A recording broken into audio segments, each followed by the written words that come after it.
नमस्कार दोस्तों। 15वीं सदी में जब कॉन्स्टेंटिनोपल शहर का पतन हुआ, तब यूरोप का भारत के साथ व्यापार करने का रास्ता बंद हो गया। तब ज़रूरत पड़ी एक नए रास्ता ढूंढने की। तब पोर्टुगल में एक राजा था मैनुअल, और उसने अपने एक नाविक को भारत का नया रास्ता ढूंढने के लिए कहा। तब वो नाविक अपने 4 जहाज़ों को लेकर 8 जुलाई 1497 के दिन लिस्बन बंदरगाह से निकल पड़ा, और 1498 में आज के दिन यानी कि 18 मई को भारत के दक्षिण में केरला के कालीकट बंदर पे, जिसका नाम आज कोझिकोड है, वहाँ पे आ पहुँचा। तब वहाँ का राजा था जैमोरिन। वो नाविक और कोई नहीं, वो था वास्को डी गामा। उसने राजा जैमोरिन से व्यापार करने की बात की, और वो यहाँ से अपने जहाज़ में मरी मसाले भर के लेके गया। कहा जाता है कि वो जब यहाँ से जहाज़ में सामान लेके गया, तो वहाँ जाकर उसको उसका 60 गुना मुनाफा मिला।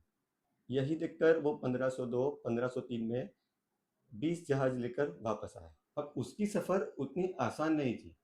वो जब लिस्बन बंदरगाह से निकला था, तब उसके साथ 170 नाविक थे, और जब वो वापस गया, तब उसमें से सिर्फ 55 ही बच पाए थे। उसके साथ जो नाविक थे, उसमें से कईयों को विटामिन सी की कमी के कारण स्कर्वी नाम का रोग हुआ, और उनकी मृत्यु हो गई। अब वास्को द गामा जितना महत्वाकांक्षी था, उतना खतरनाक भी था। वो जब भारत वापस आया, तब अरबी व्यापारियों ने और कई सारे भारतीय व्यापारियों ने भी उसका बहिष्कार किया। तब वास्को द गामा ने एक अरबी जहाज में सवार होकर जा रहे 700 तीर्थ यात्रियों को जला दिया। अब ऐसी ही घटनाओं की वजह से कई लोग उसे खोजकर्ता भी कहते हैं, और कई लोग उसे उपनिवेशवाद और हिंसा का प्रतीक मानते हैं। अब जो भी हो, वास्को द गामा की इस नई खोज की वजह से हमारे देश में आधुनिक युग की शुरुआत हुई। अब जब पोर्टुगीज हमारे देश में आए, तो उसके बाद डच, फिर अंग्रेज, उसके बाद डेनिश और फ्रांसीसी, ऐसे एक एक करके सभी यूरोपियन हमारे देश में आते चले गए।